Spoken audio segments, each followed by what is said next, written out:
Against Saddam's supporters. A gag order is issued in Modesto as a judge rules that rumors and gossip could impact the case against Scott Peterson. And we'll look back on a legend, the late, great Gregory Peck today, Friday, June the 13th, 2003.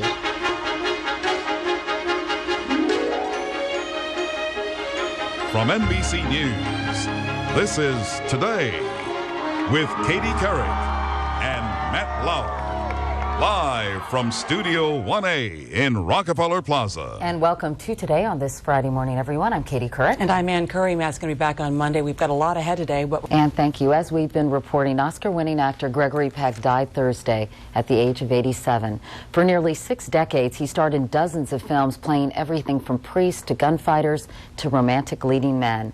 NBC's Keith Morrison takes a look back at one of the most enduring and respected stars in Hollywood history. Gregory Peck, one critic said, could make human decency look sexy, as he did here in Roman Holiday. I always had kind of a crush on him. I mean, he's so beautiful. So beautiful. But I knew he was more than that. I don't remember ever working with an actor that was as educated, cultured, cultivated. He was the vision of a movie star. In more than 50 films over 50 years, Peck served Hollywood as a dashing leading man with an unshakable moral center. Robert Osborne is a film historian and columnist for The Hollywood Reporter. He was somebody that, no matter what he played, was somebody that you would like. And he also had that great ability that very few actors had, that both the women and the men in the audience could really like him. He was a California boy, Eldred Gregory Peck. Grew up in La Jolla, where his father owned a drugstore. He started acting in college at Berkeley, where anyone could see he was a natural. Then he moved to New York and made his tall, handsome mark on Broadway and caught the eye of agents in from Hollywood. His movie debut came in 1944, Days of Glory. All of a sudden, this tall, lanky guy playing a Russian just kind of loomed out. And the minute you saw him, you knew, well, he's got it. He would make his greatest impact on screen as the voice of reason, the average Joe with a social conscience. Do you follow the Hebrew religion yourself? In 1947, he played a journalist posing as a Jew in the first major Hollywood film to take on anti-Semitism, Gentleman's Agreement. Look, I'm Jewish, and you don't take Jews. That's it, isn't it? I never said that. If you don't accept Jews, say so.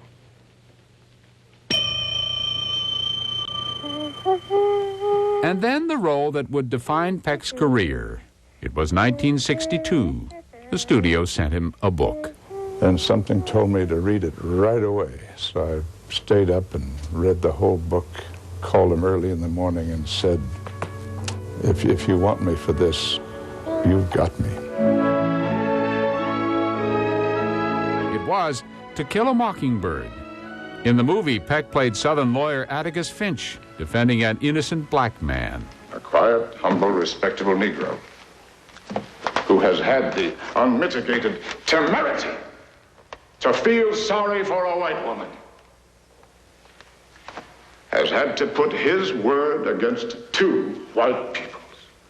Mary Badham was Atticus Finch's daughter, Scout, in the film. On the set, he was so accessible.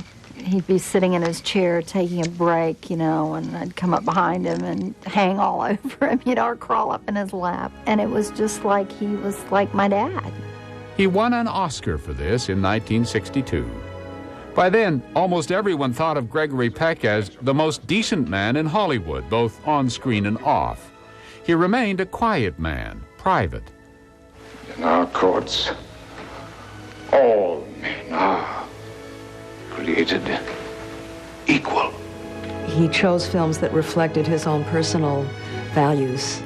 And that's very nice because that soul of his will resonate in so many of his movies. One time, Peck was asked what sort of character he liked to play in his movies. His answer, unassuming and almost shy in that soft, deep voice of his, turned out to be a definition of his own life, too. I suppose it's a fellow that you can more or less depend on to do the right thing. A good man, I suppose. not a Superman.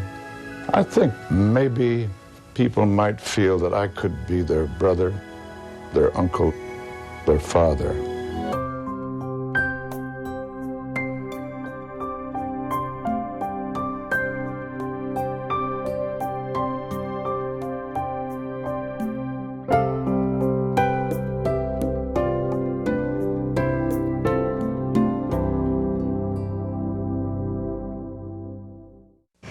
Gregory Peck was known in Hollywood as a hero both on and off the screen. He showed strength and sincerity in his film roles as well as in the community.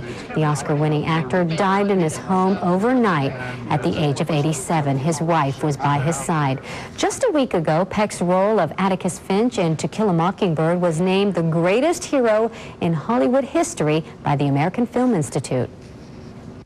In all of his movies, no matter what kind of movie it is, suspense or drama or romantic, he always has such a strong sense of, morality and romanticism, and he's just such a strong, calm person.